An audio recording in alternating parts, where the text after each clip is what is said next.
Thank you very much. Mr. Speaker, Vice President Cheney, members of Congress, distinguished guests, fellow citizens. As we gather tonight, our nation is at war, our economy is in recession, and the civilized world faces unprecedented dangers. Yet the state of our union has never been stronger.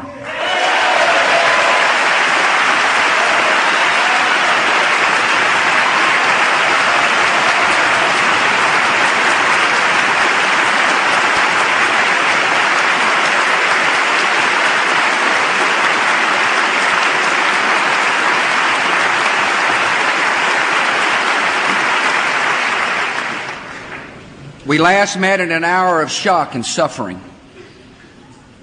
In 4 short months, our nation has comforted the victims, begun to rebuild New York and the Pentagon, rallied a great coalition, captured, arrested, and rid the world of thousands of terrorists, destroyed Afghanistan's terrorist training camps, saved the people from starvation, and freed a country from brutal oppression.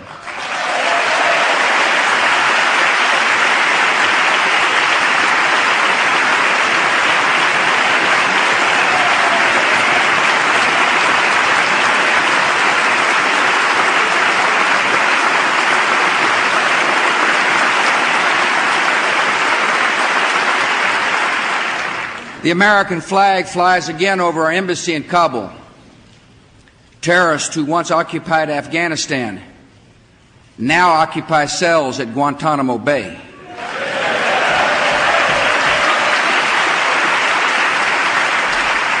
And terrorist leaders who urged followers to sacrifice their lives are running for their own.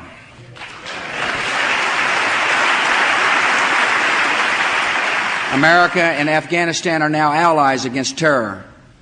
We'll be partners in rebuilding that country.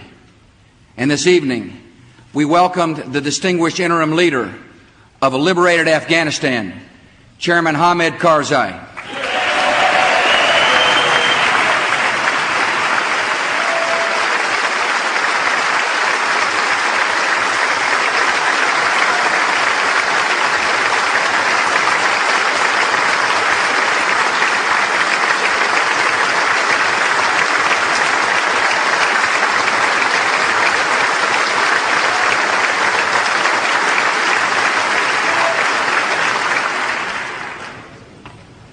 The last time we met in this chamber, the mothers and daughters of Afghanistan were captives in their own homes, forbidden from working or going to school. Today, women are free and are part of Afghanistan's new government, and we welcome the new Minister of Women's Affairs, Dr. Seema Sumar.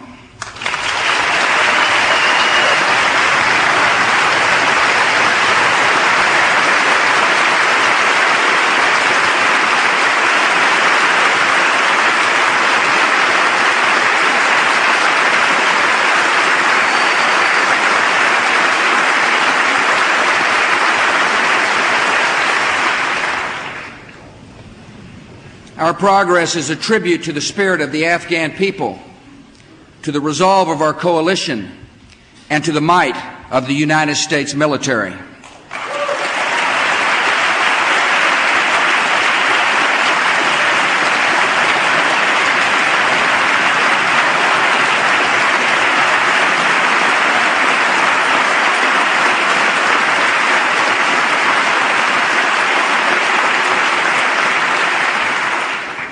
When I called our troops into action, I did so with complete confidence in their courage and skill. And tonight, thanks to them, we are winning the war on terror. The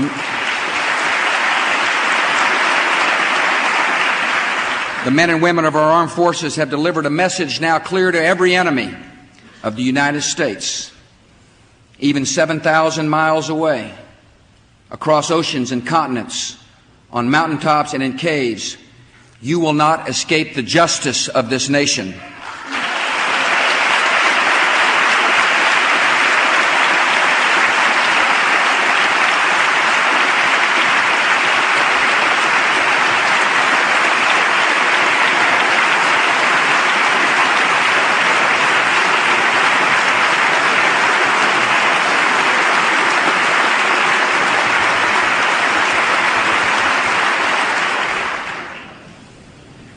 many Americans, these 4 months have brought sorrow and pain that will never completely go away. Every day, a retired firefighter returns to ground zero to feel closer to his 2 sons who died there. At a memorial in New York, a little boy left his football with a note for his lost father. "Dear Daddy, please take this to heaven. I don't want to play football until I can play with you again someday." Last month, at the grave of her husband, Michael, a CIA officer and Marine who died in Mazar-e-Sharif, Shannon Spann said these words of farewell: "Semper Fi, my love." Shannon is with us tonight.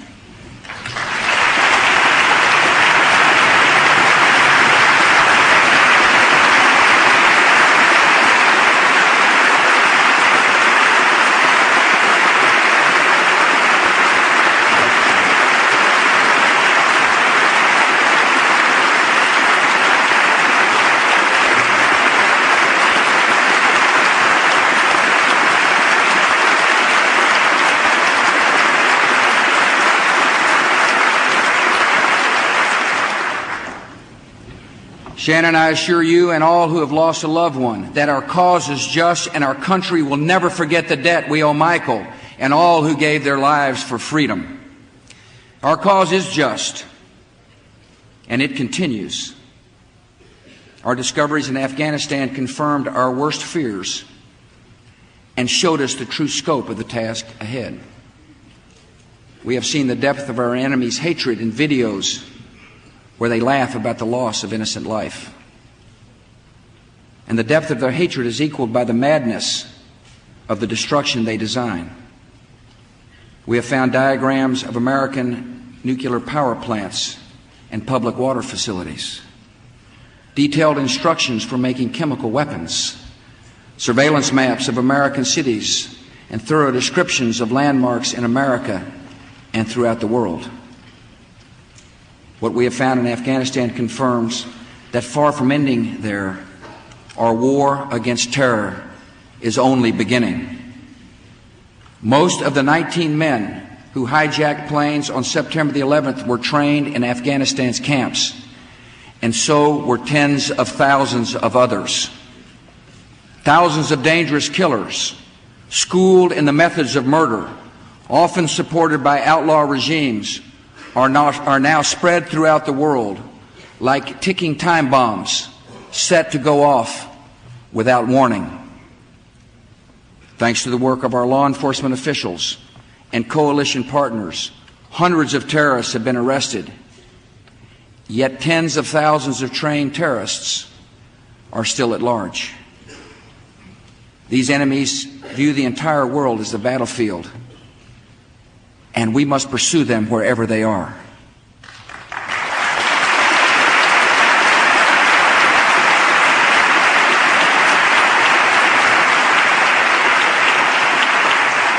So long as training camps operate, so long as nations harbor terrorists, freedom is at risk, and America and our allies must not and will not allow it.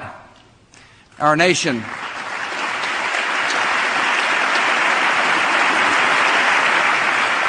nation will continue to be steadfast and patient and persistent in the pursuit of 2 great objectives. First, we will shut down terrorist camps, disrupt terrorist plans, and bring terrorists to justice. And second, we must prevent the terrorists and regimes who seek chemical, biological, or nuclear weapons from threatening the United States and the world.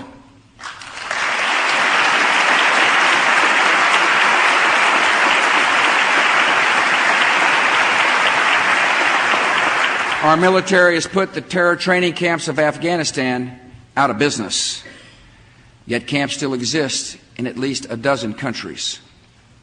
A terrorist underworld, including groups like Hamas, Hezbollah, Islamic Jihad, Jaish-e-Mohammed, operates in remote jungles and deserts and hides in the centers of large cities.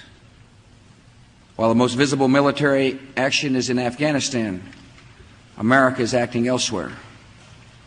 We now have troops in the Philippines, helping to train that country's armed forces to go after terrorist cells that have executed an American and still hold hostages. Our soldiers, working with the Bosnian government, seized terrorists who were plotting to bomb our embassy. Our Navy is patrolling the coast of Africa to block the shipment of weapons and the establishment of terrorist camps in Somalia. My hope is that all nations will heed our call and eliminate the terrorist parasites who threaten their countries and our own. Many nations are acting forcefully. Pakistan is now cracking down on terror, and I admire the strong leadership of President Musharraf.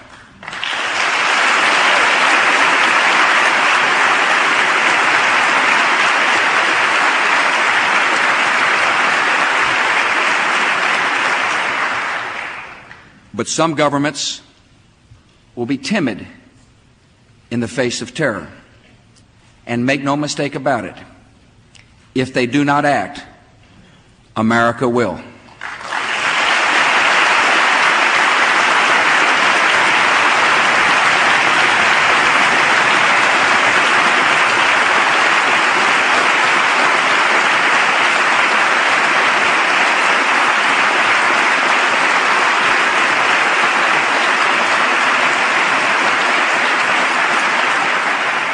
Our second goal is to prevent regimes that sponsor terror from threatening America or our friends and allies with weapons of mass destruction.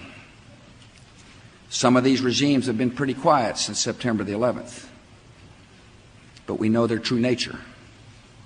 North Korea is a regime arming with missiles and weapons of mass destruction while starving its citizens. Iran aggressively pursues these weapons and exports terror, while an unelected few repress the Iranian people's hope for freedom.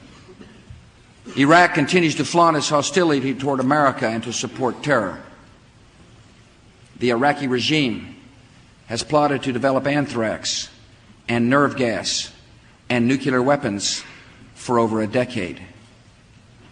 This is a regime that has already used poison gas to murder thousands of its own citizens, leaving the bodies of mothers huddled over their dead children. This is a regime that agreed to international inspections, then kicked out the inspectors. This is a regime that has something to hide from the civilized world. States like these and their terrorist allies constitute an axis of evil, arming to threaten the peace of the world. By seeking weapons of mass destruction, these regimes pose a grave and growing danger. They could provide these arms to terrorists, giving them the means to match their hatred. They could attack our allies or attempt to blackmail the United States. In any of these cases, the price of indifference would be catastrophic. We will work closely with our coalition to deny terrorists and their state sponsors the materials, technology, and expertise to make and deliver weapons of mass destruction. We will develop and deploy effective missile defenses to protect America and our allies from sudden attack.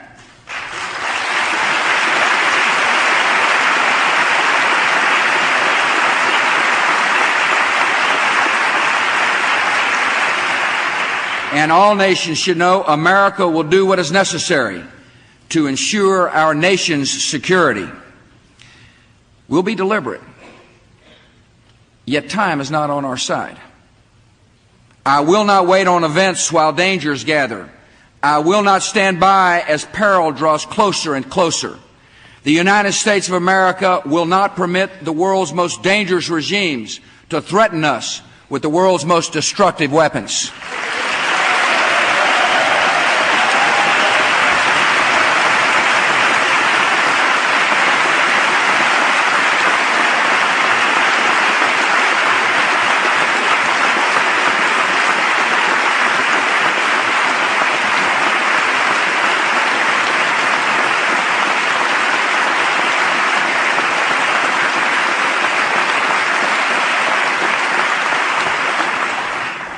Our war on terror has well begun, but it has only begun. This campaign may not be finished on our watch, yet it must be, and it will be, waged on our watch. We can't stop short. If we stop now, leaving terror camps intact and terror states unchecked, our sense of security would be false and temporary. History has called America and our allies to action, and it is both our responsibility and our privilege to fight freedom's fight.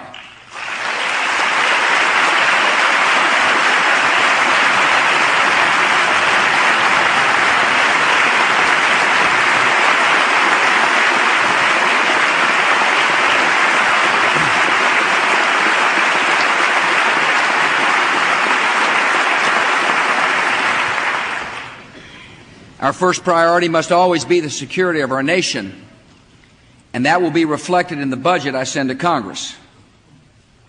My budget supports three great goals for America. We will win this war, we'll protect our homeland, and we will revive our economy.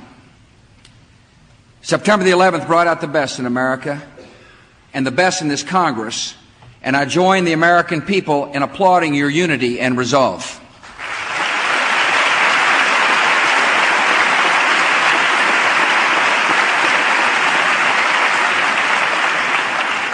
Now Americans deserve to have this same spirit directed toward addressing problems here at home. I'm a proud member of my party. Yet as we act to win the war, protect our people, and create jobs in America, we must act first and foremost not as Republicans, not as Democrats, but as Americans.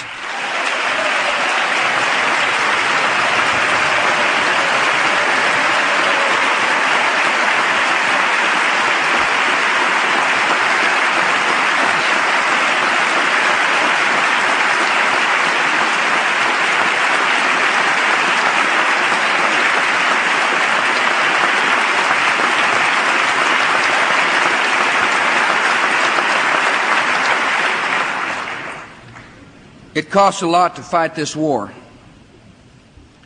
We have spent more than $1 billion a month, over $30 million a day, and we must be prepared for future operations. Afghanistan proved that expensive precision weapons defeat the enemy and spare innocent lives, and we need more of them.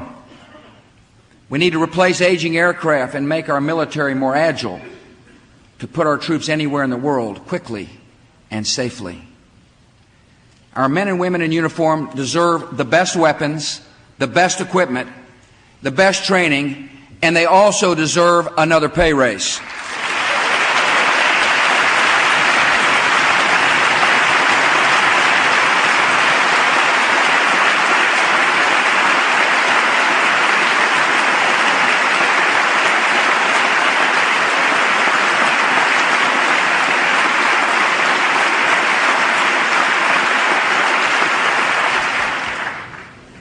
My budget includes the largest increase in defense spending in 2 decades, because while the price of freedom and security is high, it is never too high.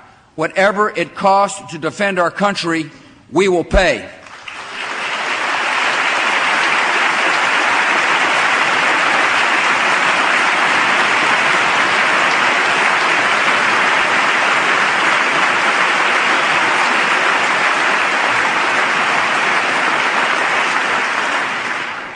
The next priority of my budget is to do everything possible to protect our citizens and strengthen our nation against the ongoing threat of another attack. Time and distance from the events of September the 11th will not make us safer unless we act on its lessons. America is no longer protected by vast oceans. We are protected from attack only by vigorous action abroad and increased vigilance at home. My budget nearly doubles funding for a sustained strategy of homeland security focused on 4 key areas: bioterrorism, emergency response, airport and border security, and improved intelligence. We will develop vaccines to fight anthrax and other deadly diseases. We'll increase funding to help states and communities train and equip our heroic police and firefighters.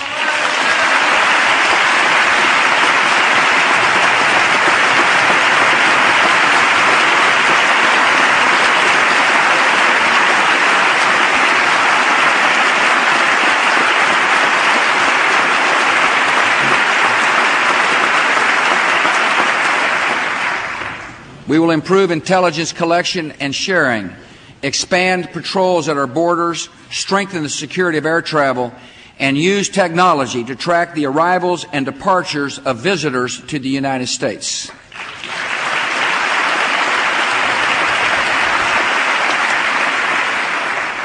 Homeland Security will make America not only stronger, but in many ways better. Knowledge gained from bioterrorism research will improve public health.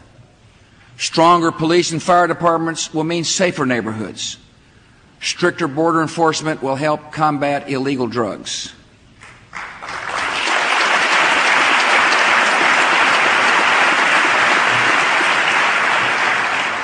And as government works to better secure our homeland, America will continue to depend on the eyes and ears of alert citizens.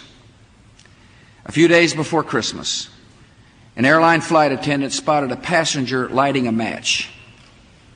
The crew and passengers quickly subdued the man, who had been trained by Al-Qaeda and was armed with explosives.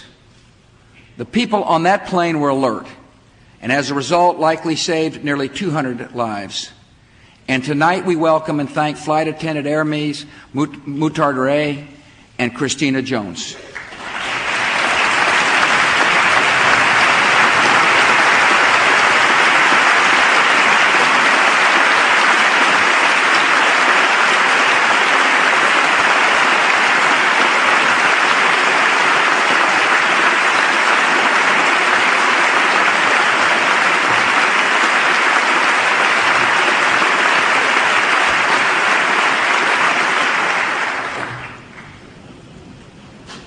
Once we have funded our national security and our homeland security, the final great priority of my budget is economic security for the American people.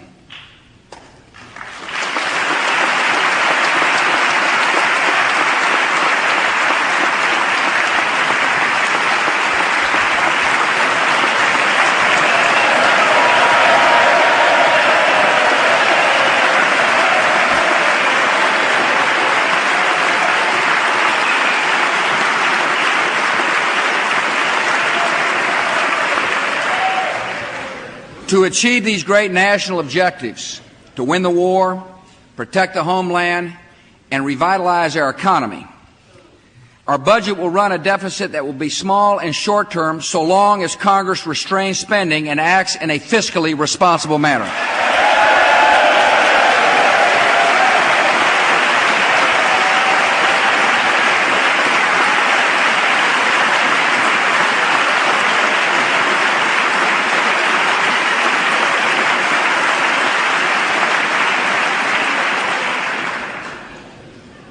We have clear priorities, and we must act at home with the same purpose and resolve we have shown overseas. We'll prevail in the war, and we will defeat this recession.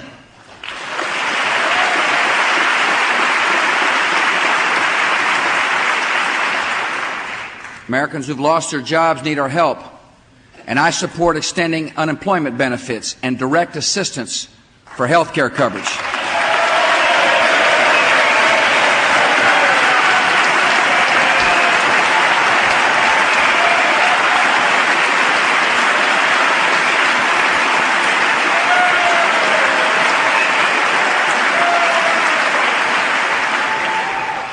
Yet American workers want more than unemployment checks.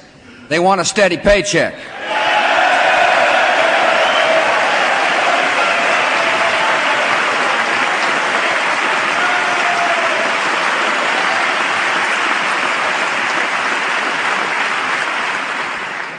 When America works, America prospers, so my economic security plan can be summed up in one word: jobs.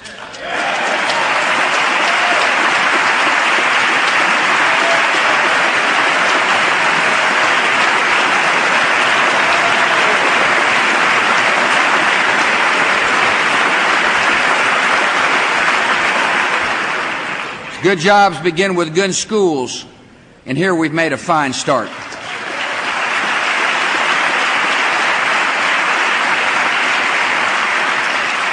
Republicans and Democrats work together to achieve historic education reform so that no child is left behind.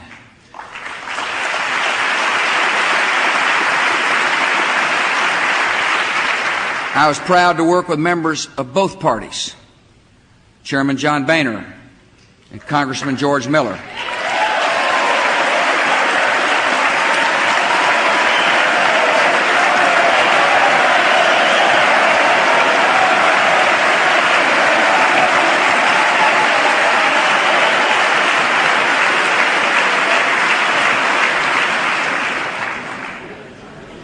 Senator Judd Gregg.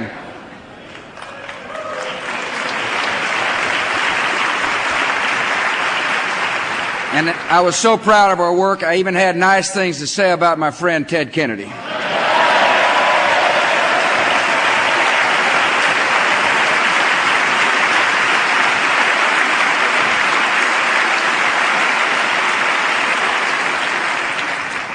I know the folks at the Crawford Coffee Shop couldn't believe I'd say such a thing.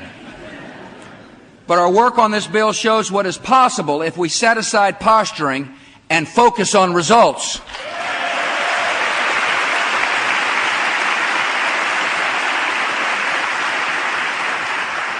There's more to do. We need to prepare our children to read and succeed in school with improved Head Start and early childhood development programs.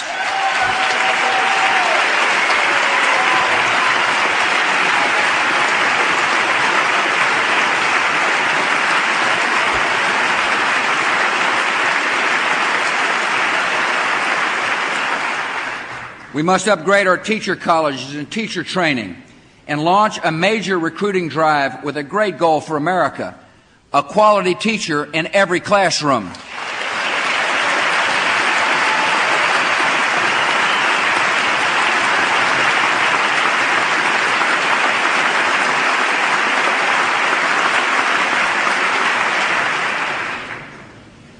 Good jobs also depend on reliable and affordable energy.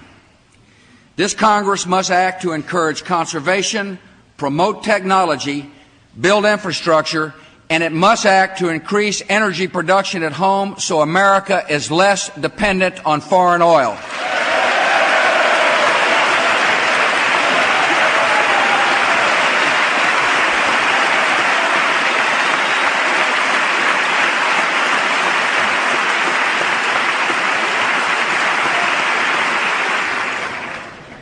Good jobs depend on expanded trade.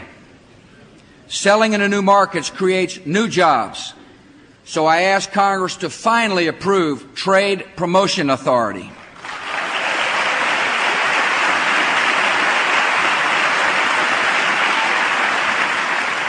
On these two key issues, trade and energy, the House of Representatives has acted to create jobs, and I urge the Senate to pass this legislation.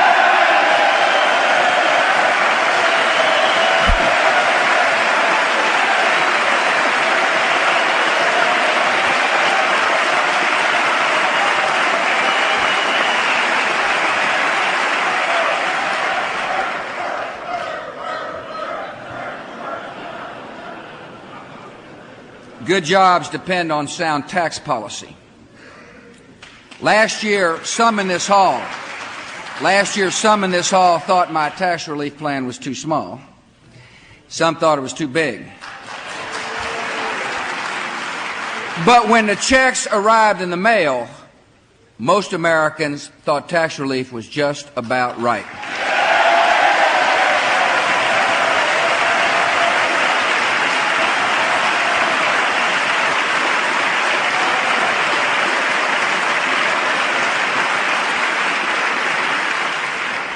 Congress listened to the people and responded by reducing tax rates, doubling the child credit, and ending the death tax.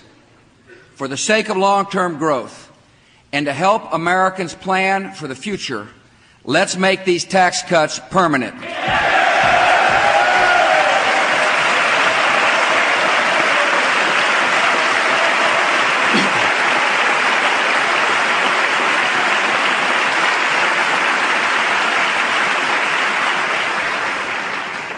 The way out of this recession, the way to create jobs, is to grow the economy by encouraging investment in factories and equipment, and by speeding up tax relief so people have more money to spend. For the sake of American workers, let's pass a stimulus package.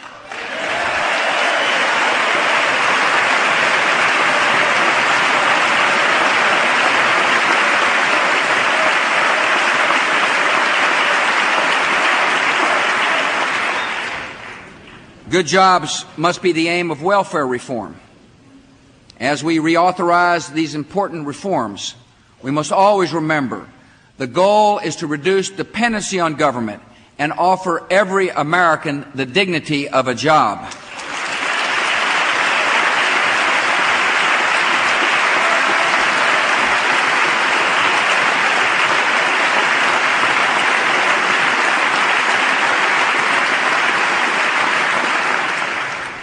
Americans know economic security can vanish in an instant without health security. I ask Congress to join me this year to enact a Patients' Bill of Rights.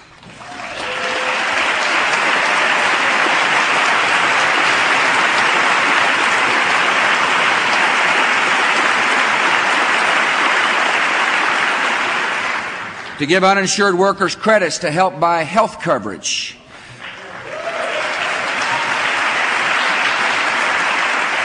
To approve an historic increase in the spending for veterans' health.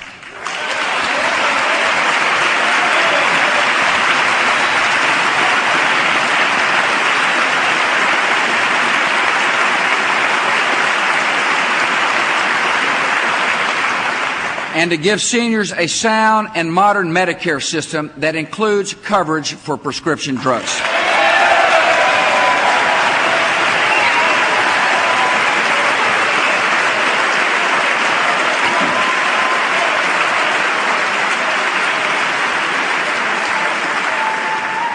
A good job should lead to security in retirement. I ask Congress to enact new safeguards for 401k and pension plans.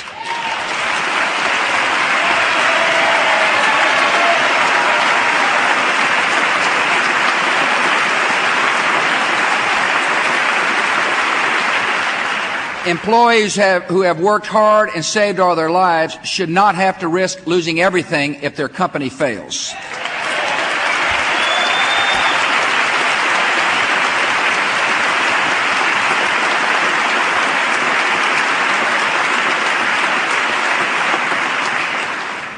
Through stricter accounting standards and tougher disclosure requirements, corporate America must be made more accountable to employees and shareholders and held to the highest standards of conduct.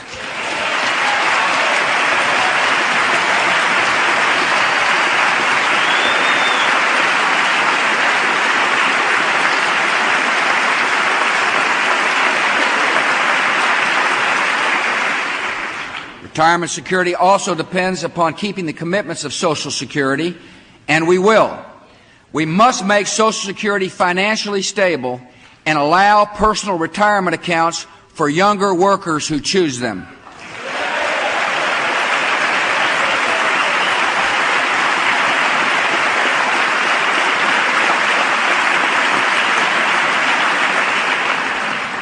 Members, you and I will work together in the months ahead on other issues. Productive farm policy.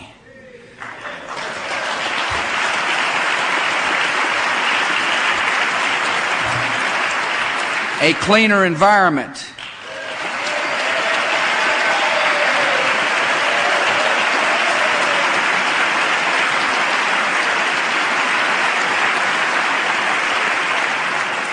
Broader home ownership, especially among minorities.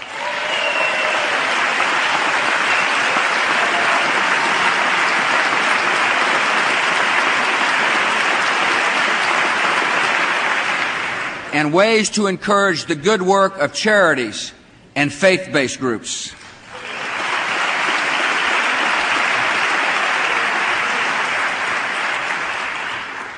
I ask you to join me on these important domestic issues in the same spirit of cooperation we've applied to our war against terrorism.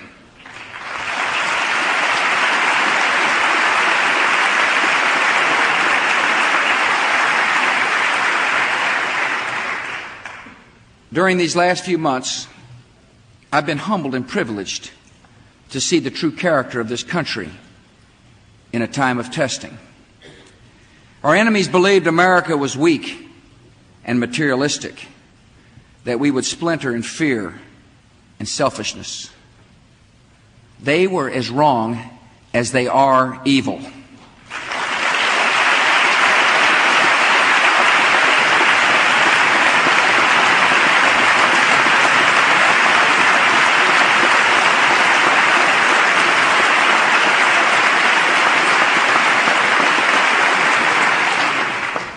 The American people have responded magnificently with courage and compassion, strength and resolve.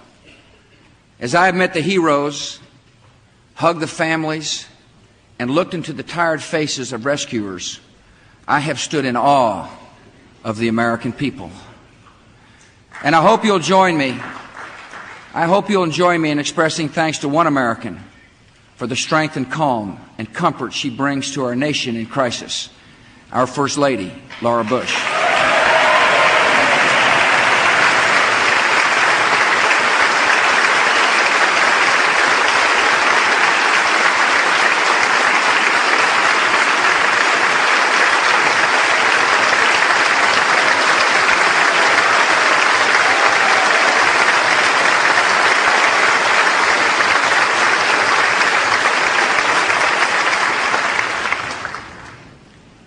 None of us would ever wish the evil that was done on September the 11th. Yet after America was attacked, it was as if our entire country looked into a mirror and saw our better selves. We were reminded that we are citizens with obligations to each other, to our country, and to history. We began to think less of the goods we can accumulate and more about the good we can do. For too long, our culture has said, if it feels good, do it. Now America is embracing a new ethic and a new creed. Let's roll.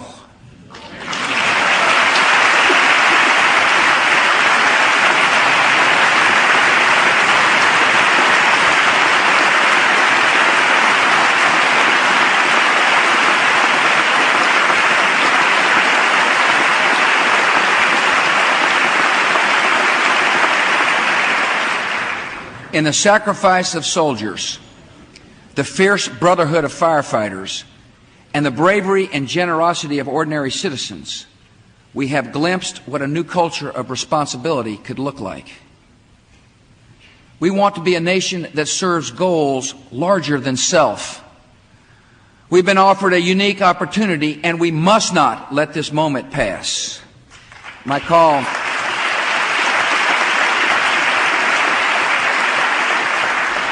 call tonight is for every American to commit at least 2 years, 4,000 hours over the rest of your lifetime, to the service of your neighbors and your nation.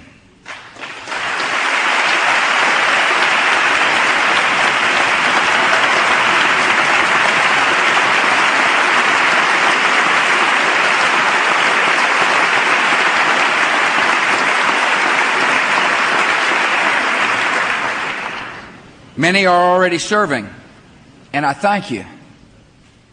If you aren't sure how to help, I've got a good place to start.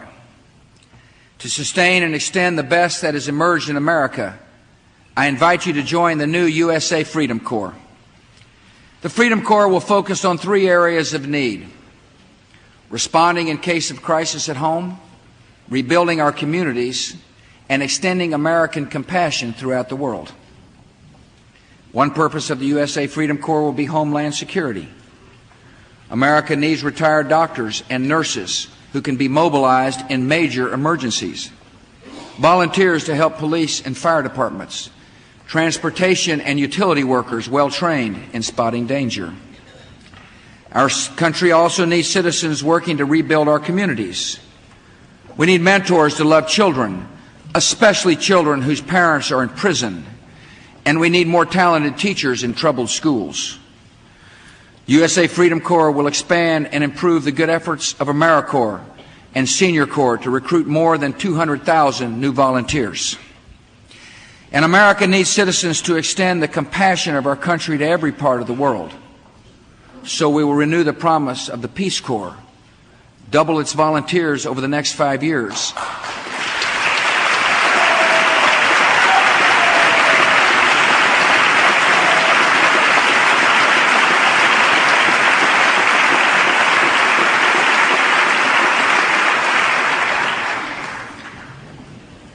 And ask it to join a new effort to encourage development and education and opportunity in the Islamic world.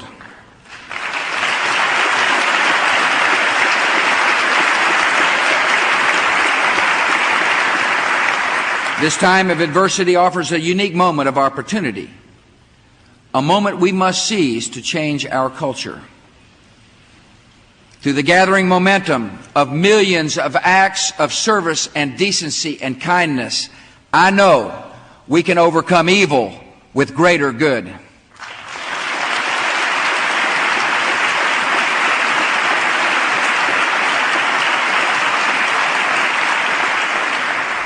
And we have a great opportunity during this time of war to lead the world toward the values that will bring lasting peace. All fathers and mothers in all societies want their children to be educated and live free from poverty and violence. No people on earth yearn to be oppressed or aspire to servitude or eagerly await the midnight knock of the secret police. If anyone doubts this, let them look to Afghanistan, where the Islamic street greeted the fall of tyranny with song and celebration. Let the skeptics look to Islam's own rich history with its centuries of learning and tolerance and progress. America will lead by defending liberty and justice because they are right and true and unchanging for all people everywhere.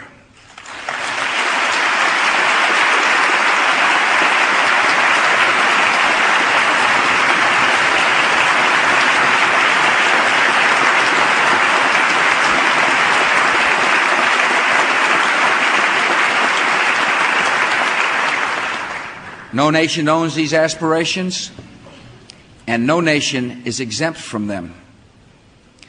We have no intention of imposing our culture, but America will always stand firm for the non-negotiable demands of human dignity, the rule of law, limits on the power of the state, respect for women, private property, free speech, equal justice, and religious tolerance.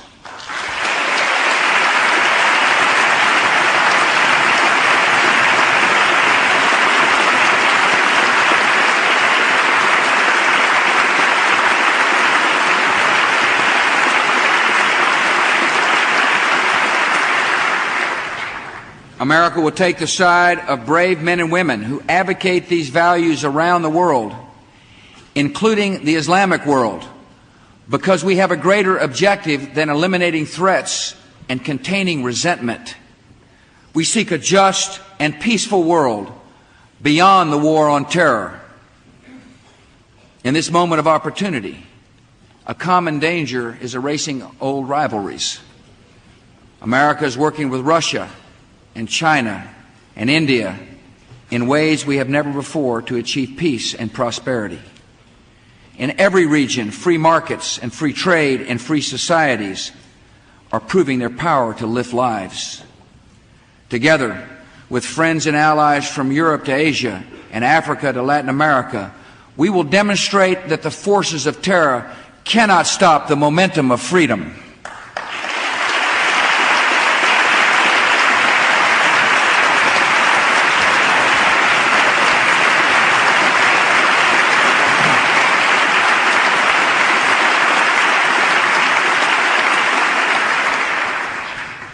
The last time I spoke here, I expressed the hope that life would return to normal. In some ways it has, in others it never will. Those of us who have lived through these challenging times have been changed by them. We've come to know truths that we will never question. Evil is real, and it must be opposed.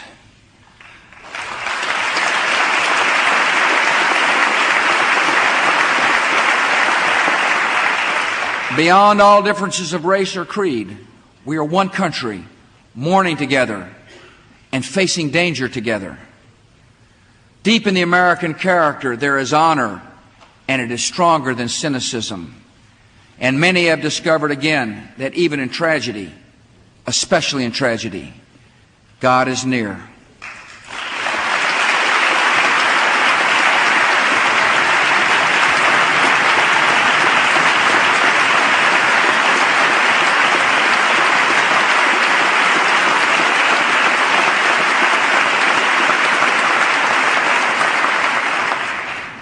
In a single instant, we realized that this will be a decisive decade in the history of liberty, that we've been called to a unique role in human events. Rarely has the world faced a choice more clear or consequential. Our enemies send other people's children on missions of suicide and murder. They embrace tyranny and death as a cause and a creed. We stand for a different choice, made long ago on the day of our founding. We affirm it again today. We choose freedom and the dignity of every life.